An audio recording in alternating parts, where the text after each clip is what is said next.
Kapag may pangarap ka, itago mo sa puso mo at tahimik mong trabahuhin. Hindi lahat ay matutuwa sa tagumpay mo. May mga susubok humila sa'yo pababa, pero huwag mong hayaang hadlangan kanila.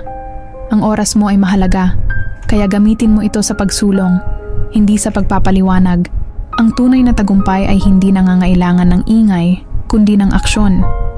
Makikita ng mundo ang resulta ng sipag at tiyaga mo, kahit hindi mo ito ipagsigawan. Kaya magpatuloy ka, matahimik ngunit matatag, dahil darating ang araw na ikaw mismo ang magiging inspirasyon.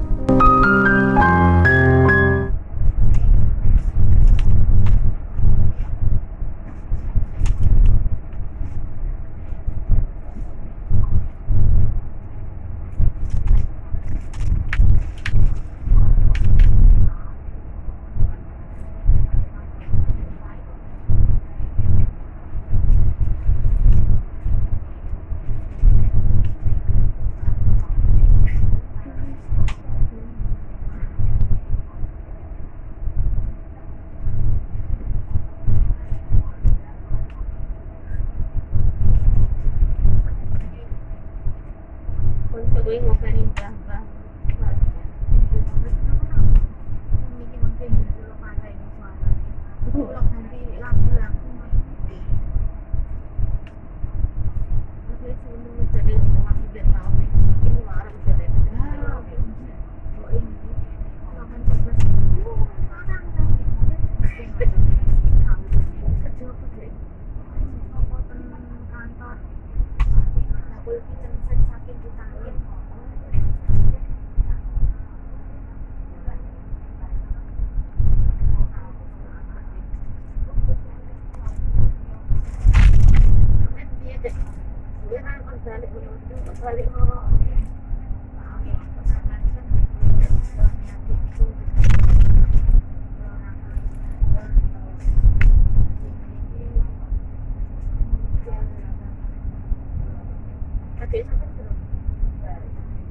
Ito, hindi.